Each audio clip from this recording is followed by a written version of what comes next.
दिल्ली सरकार की शक्तियों को लेकर सुप्रीम कोर्ट ने एक फैसला सुनाया था। फैसले में कहा गया कि चुनी हुई सरकार के पास सारे अधिकार होंगे, लेकिन उसके कुछ ही दिन बाद केंद्र सरकार एक अध्यादेश लेकर आई, जिसके बाद उपराज्यपाल को सुप्रीम बना दिया गया।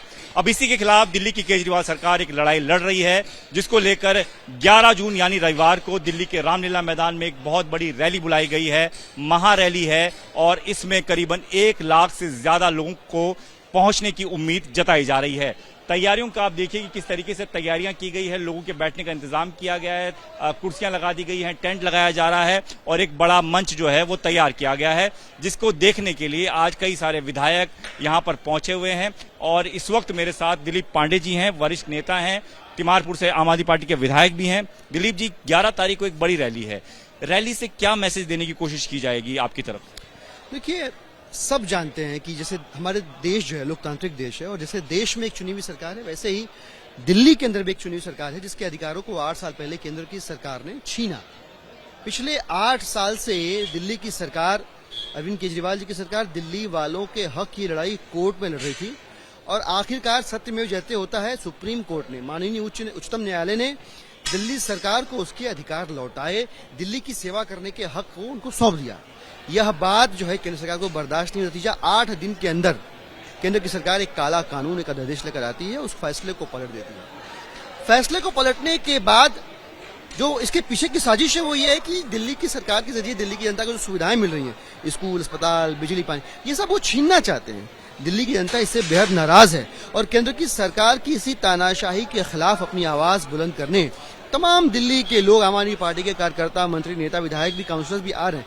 लेकिन दिल्ली के 1 लाख से भी ज्यादा लोग इस ऐतिहासिक सरजमी पर, ये रामलीला मैदान है जहां हम खड़े हैं, और बहुत सारे बदलावों का ये मैदान साक्षी रहा है, गवाह रहा है। यहाँ 1 लाख से भी ज्यादा लोग जो है हक की आवाज उठाने, सच्चाई की आवाज में अपनी आवाज मिलाने 11 तारीख को 10 बजे यहाँ पहुंच रहे हैं। रामलीला मैदान इसलिए चुना गया क्योंकि इसी जगह से आपकी पूरी सरकार ने, अपने पूरी मंत्रिमंडल ने शपथ लिया था। तो आप चाहते हैं कि एक ऐसा मैसेज आए कि जो दिल्ली की जनता ने चुनी हुई सरकार है, उसके पास अगर कामकाज का अधिकार नहीं होगा तो फिर कैसे काम? देखिए, दिल्ली और दिल्ली की जनता का इतिहास, लोकतांत्रिक परिवर्तन का इतिहास पुराना है इस मैदान से, सिर्फ शपथ ग्रहण तक नहीं है।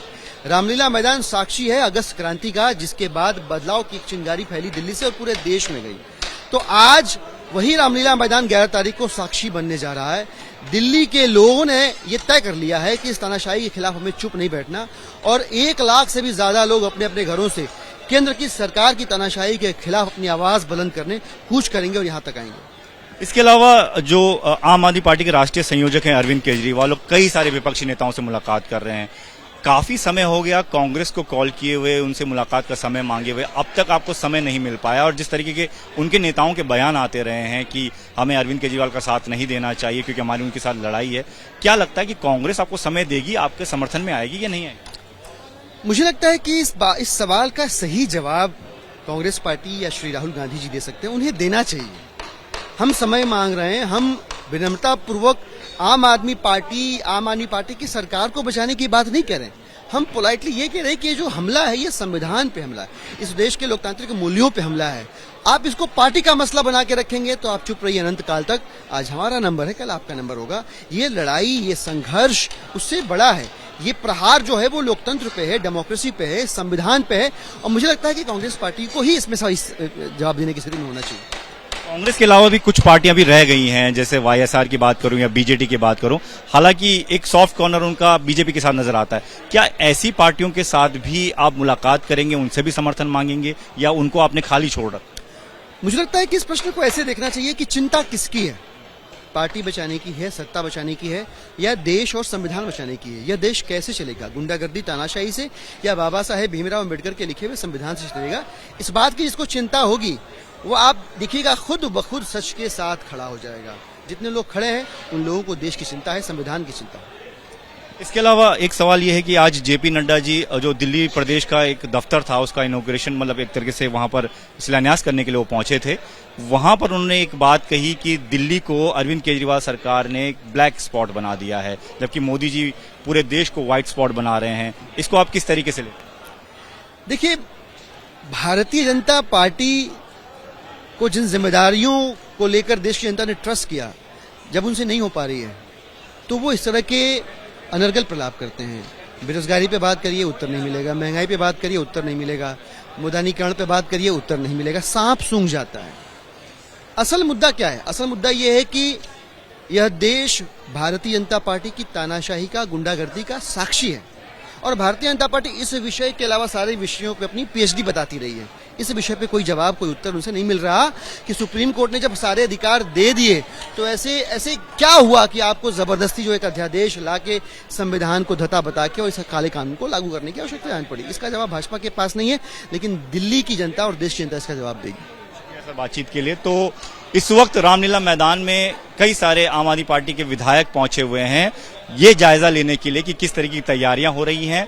और इसी रामलीला मैदान में रविवार 11 जून को करीबन 1 लाख से ज्यादा लोगों को लाने की कवायद की जा रही है आम आदमी पार्टी की तरफ से और उसी की तैयारियां इस वक्त चल रही हैं। तो सीधे तौर पर आम आदमी पार्टी लगातार ये कोशिश कर रही है, एक तरफ संसद में जब इसको बिल के तौर पर लाया जाएगा, राज्यसभा में जब ये पहुंचेगा तो वहां पर इसे रोकने की कोशिश की जाए, दूसरी तरफ सड़क पर एक बड़ा मैसेज देने की कोशिश लोगों तक कि दिल्ली में जो चुनी हुई केजरीवाल सरकार है उसे काम करने का मौका नहीं दिया जा रहा। तो दोनों तरीके से आम आदमी पार्टी अपना मैसेज जो है वो लोगों तक पहुंचाना चाहती है। 11 जून यानी रविवार को दिल्ली के रामलीला मैदान में आम आदमी पार्टी की एक महारैली होगी। महारैली केंद्र के अध्यादेश के खिलाफ होनी है और उससे पहले दिल्ली के जो प्रदेश संयोजक हैं और कैबिनेट मंत्री हैं गोपाल राय, वो ये इसका निरीक्षण करने पहुंचे हैं, जायजा लेने पहुंचे हैं। उनसे बात कर लेते हैं। सर, किस तरह की तैयारियां हैं और क्या मैसेज देने की कोशिश होगी 11 तारीख?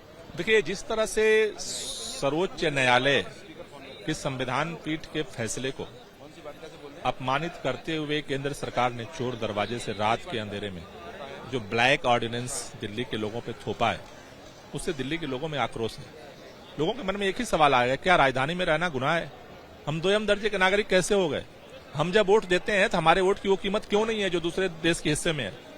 इस तरह से कोई सरकार कैसे अध्यादेश ला करके सारे लोकतांत्रिक अधिकारों को हड़प सकती है? इसलिए दिल्ली के अंदर सड़क पर भी इस अध्यादेश के खिलाफ और संसद में भी इस अध्यादेश के खिलाफ लड़ाई की तैयारी कर रहे हैं। संसद के अंदर राज्यसभा में समर्थन जुटाने के लिए माननीय मुख्यमंत्री अरविंद केजरीवाल जी देश भर से लोगों से मिल रहे हैं। 11 जून को दिल्ली के हर कोने से लोग इस अध्यादेश के खिलाफ रामलीला मैदान में आवाज उठाने पहुंच रहे हैं। हमारी एक ही मांग है, ये काला अध्यादेश वापस करो और सुप्रीम कोर्ट का सम्मान करो। सर, इसके अलावा भी आप संसद में भी लड़ाई लड़ने की तैयारी कर रहे हैं। कई सारे नेताओं से अरविंद केजरीवाल मुलाकात कर ही चुके हैं, लेकिन कुछ पार्टियां ऐसी हैं जो बीजेपी समर्थित नजर आती हैं। लेकिन अरविंद केजरीवाल का ये कहना था वो सबसे ही बात करेंगे, बीजेटी और मैं वाईएसआर की बात करना चाहता हूं। क्या इन पार्टियों से भी आप संपर्क कर रहे हैं, इनसे भी मुलाकात करेंगे, इनसे भी समर्थन मांगेंगे? सबसे संपर्क कर रहे हैं, सबसे बात कर रहे हैं, क्योंकि बात देखो ये केवल दिल्ली की नहीं है। ये अगर एक परिपाटी देश में स्थापित हो गई और देश की राजधानी में हो गई तो राज्यों को कौन पूछेगा? कोई भी सरकार केंद्र की उठा के किसी को फेंक देगी। फिर तो जनता का, चुनाव का, संविधान का, लोकतंत्र का कोई मायने नहीं बचेगा। तो इसलिए हम सबसे समर्थन जो है मानसून सत्र से पहले हमारी कोशिश है कि सभी लोगों से बात की जाए और सभी लोगों को इस बात को उनके सामने रखा जाए कि इस ऑर्डिनेंस के खिलाफ वोट देना क्यों जरूरी है। 23 तारीख को भी विपक्ष एक मंच पर मिलने वाला है बिहार में, जिसमें अरविंद केजरीवाल भी जा रहे हैं। इसमें भी क्या सिर्फ अध्यादेश का मुद्दा ही आम आदमी पार्टी उठाएगी या फिर 2024 को लेकर भी किस तरीके से पार्टी आगे काम करेगी, किस तरीके से विपक्ष से मिलकर चलना है, इस पर भी चर्चा होगी? नहीं, देखिए, आयोजकों को ये पता होगा कि किस किस मुद्दे पर वो चर्चा करना चाहते हैं और निमंत्रण उन्होंने सबको भेजा है। तो एजेंडा क्या क्या होगा ये तो अभी आयोजकों को ही पता है।